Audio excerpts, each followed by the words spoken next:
ఆ తర్వాత ప్రభుత్వ పెద్దల దగ్గరికి పిలిచారు, మంత్రివర్యులు శ్రీ కోమటిరెడ్డి వెంకరెడ్డి గారి దగ్గరికి. వారు మరి ఢిల్లీలో కూడా మాట్లాడారు, కార్మికులు కంపల్సరీ వేతనాలు పెంచాలి, కార్మికులకి కష్టాలు తెలిసిందే. కృష్ణానగర్ లో ఉండాలంటే 15,000 రెంట్లు ఉంటాయి, ఎవరి ఇయర్ పెరుగుతూ ఉంటాయి, వారి యొక్క షూటింగ్ పనిదినాలు తక్కువగా ఉంటాయి, వారికి తప్పనిసరిగా పెంచాలి అన్నారు. అదే విషయాన్ని 78 మంది నాయకులందరినీ కూడా పిలిచారు కాబట్టి సెక్రటేరియట్ కి అప్పుడు వారికి పూర్తిగా వివరించాం. వారు మాకు చాలా క్లారిటీగా చెప్పారు. అప్పుడు ఏదైతే మన తెలంగాణ రాష్ట్ర ప్రభుత్వం, మన గౌరవనీయులు శ్రీ ముఖ్యమంత్రి వర్యులు శ్రీ రేవంత్ రెడ్డి గారు మన తెలంగాణ రాష్ట్రాన్ని, మన సినిమా పరిశ్రమని చాలా అంతర్జాతీయ ఖ్యాతిలో చాలా ముందు తీసుకెళ్ళడానికి చాలా ప్రయత్నాలు చేస్తున్నారని చెప్పేసి ఆ రోజు మాకు చాలా వివరించడం జరిగింది.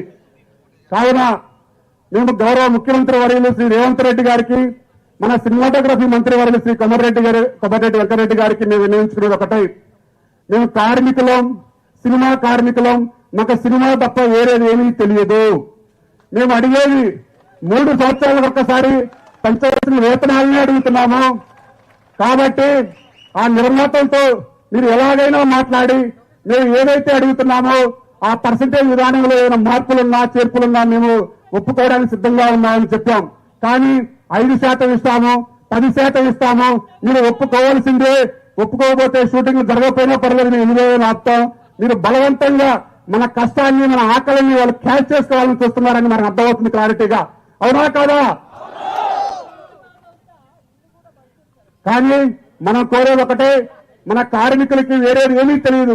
మన హీరోని గాని, మన డైరెక్టర్ని గాని ఆ స్క్రిప్ట్ తగ్గట్టుగా మనం పనిచేస్తాం. ఆ స్క్రిప్ట్ తగ్గట్టుగా మన పని దినాలు ఉంటాయి, మన పని వేతనాలు ఉంటాయి. కానీ ఎవరో సాఫ్ట్వేర్ ఎంప్లాయీకి వచ్చినట్టుగా కొందరు నిర్మాతలు కార్పొరేట్ సంస్థల నుంచి వస్తున్నారు కాబట్టి వాళ్ళు కార్పొరేట్ లెవెల్లో ఆలోచన చేస్తారు.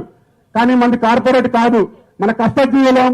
ఆ కష్టానికి తగ్గ మాట్లాడమనే చెప్తున్నాం, కష్ట తగ్గ ప్రతిఫలం ఇవ్వమనే చెప్తున్నాం తప్ప వారేదో ఆస్తులు పెంచుకున్నారని, వారేదో సంపాదిస్తున్నారని, అవి ఇట్లు అవుతున్నాయని, లాస్ అవుతున్నాయని ఆ వ్యాపార కార్యక్రమాలకు మనం ఎప్పుడు మాట్లాడలేదు. ఏ కార్మికుడు కూడా మాట్లాడని విషయం మనందరికీ కూడా తెలుసు.